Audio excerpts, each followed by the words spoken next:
लाभ हानि।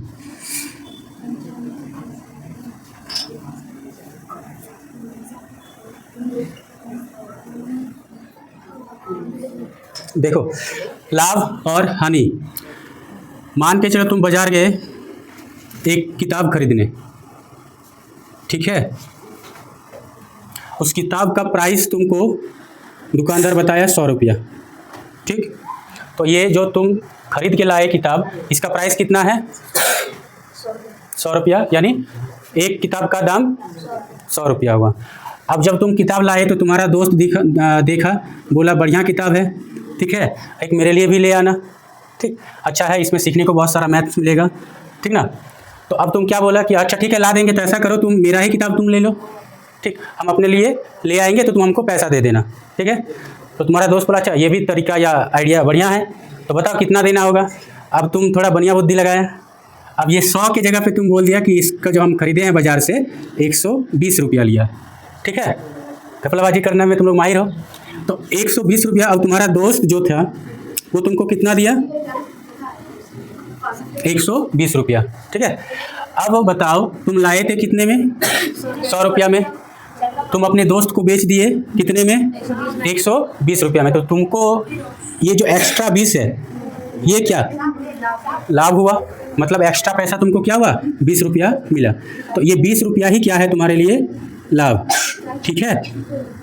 यानी तुम अपने दोस्त को एक किताब बेच के कितना रुपया लाभ कमा लिया? 20 रुपया।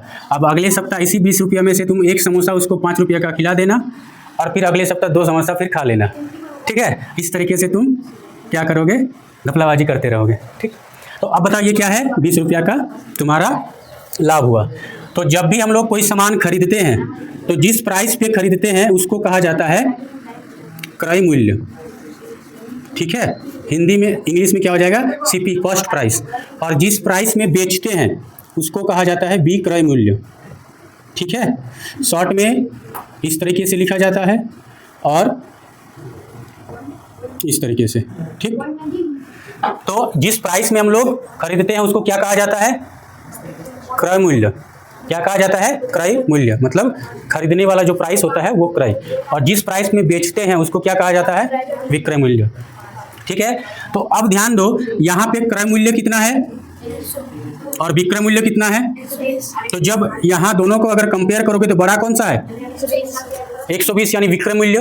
तो जब विक्रय मूल्य बड़ा था तो हमारे पास क्या हुआ? लाभ हुआ। यानी जब विक्रय मूल्य बड़ा होता है क्रय मूल्य से तो हमको क्या मिलता है? लाभ मिलता है, ठीक है। और इसी का उल्टा मान के चलो कि तुम्हारा दोस्त बोला ठीक है हम तुमको 120 रुपया दे देंगे, अभी तो मेरे पास नहीं है, 80 रुपया है, ठीक, अभी तुम 80 रुपया रख लो, बाद में हम तुमको घर से पैसा लाके दे देंगे। तो तुम्हारा दोस्त क्या किया? तुमको कितना दिया? 80 रुपया, ठीक है। अब वो किताब तुम दे दिया उसको, अब वो 2-4 दिन एब्सेंट मार दिया, ठीक है।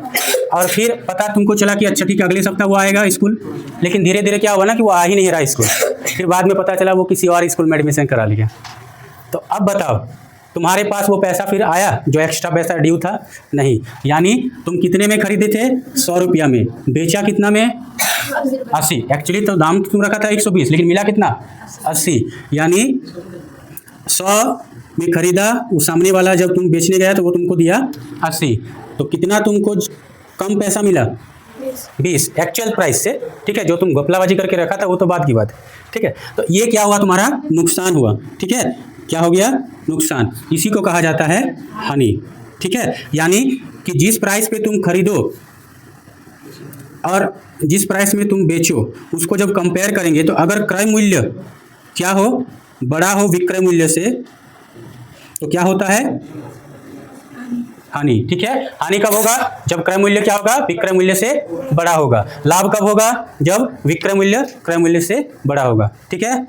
यहां तक क्लियर? तो अब बोलो घपलाबाजी करोगे? ठीक। अब देखो प्रतिशत, प्रतिशत को समझो।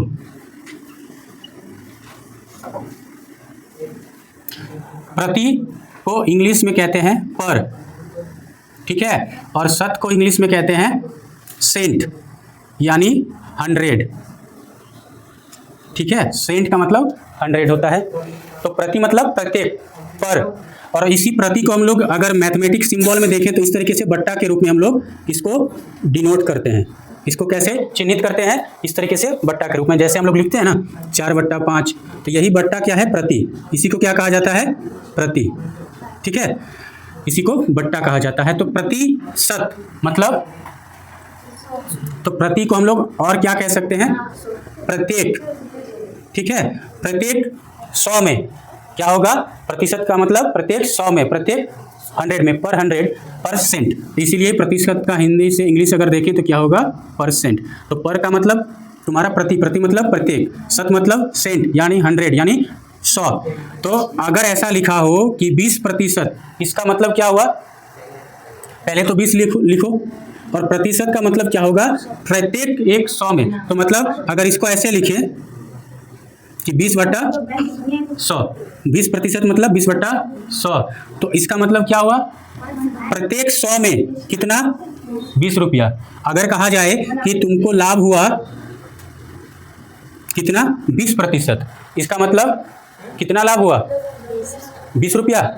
नहीं, ध्यान रखना, सिर्फ 20 रुपया कहना सही नहीं होगा। मतलब तुमको हर 100 रुपया में तुमको कितना लाभ हुआ?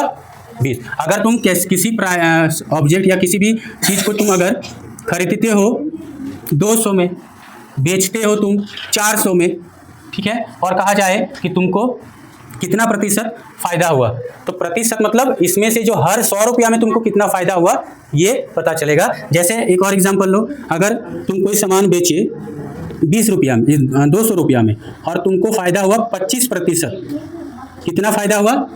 25%। तो क्या पूरे 200 में तुमको 25 रुपया फ़ायदा हुआ? क्या पूरे 200 में तुमको 25 रुपया फ़ायदा हुआ? नहीं, प्रतिशत मतलब प्रत्येक 100 रुपया में। तो 200 में अगर तुमको कहा जाए लाभ कितना हुआ? 25%, तो मतलब हर 100 रुपया में तुमको कितना लाभ हुआ? 25। यानी 200 को क्या लिख सकते हैं हम लोग? 100 और 100। ठीक है, अब इस 100 रुपया में तुमको कितना फ़ायदा हुआ? 25, और इस 100 रुपया में कितना फ़ायदा हुआ? 25, मतलब टोटल को ऐड करेंगे 50, यानी 200 रुपया में तुमको कितना फ़ायदा हुआ?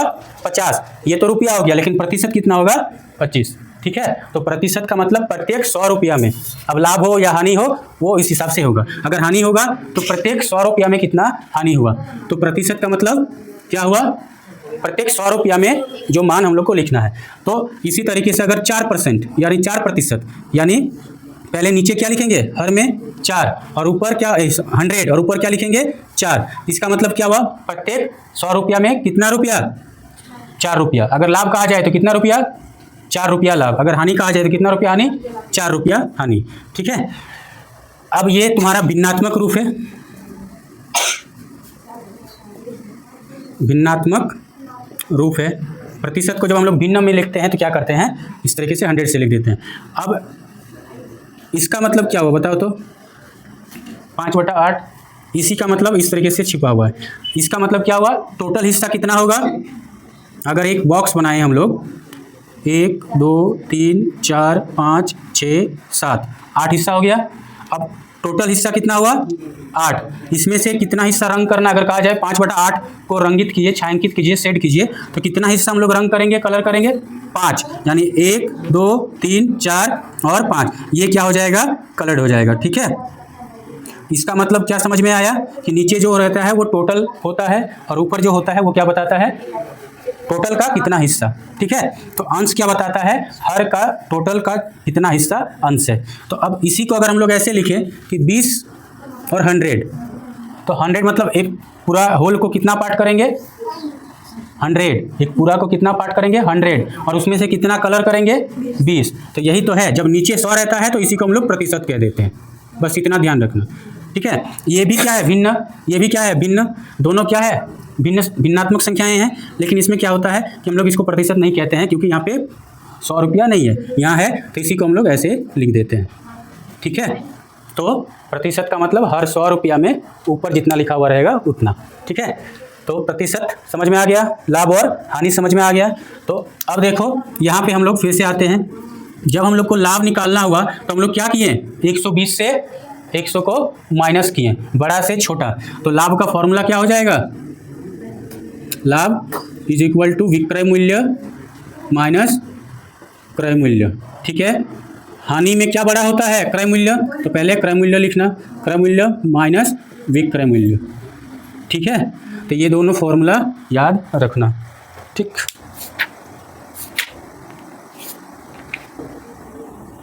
अब देखो, एक कुर्सी 200 में खरीदी गई और 250 में बेची गई। मतलब एक कुर्सी को कितना में खरीदा गया? कितना में खरीदा गया रे? 200 में। यानी क्रय मूल्य कितना हुआ? 200, और बेचा कितना में गया? 250। ठीक है, अब बता लाभ हो गया हानि? क्या बड़ा है, विक्रय मूल्य या क्रय मूल्य? विक्रय मूल्य बड़ा है, यानी क्या होगा? लाभ। तो लाभ इज इक्वल टू क्या फॉर्मूला होता है? विक्रय मूल्य माइनस क्रय मूल्य। तो दोनों को माइनस करेंगे तो कितना आएगा? 50, यानी 50 रुपया हमारा क्या हुआ? लाभ। ठीक है, समझ आया? अब बनाओ खुद से।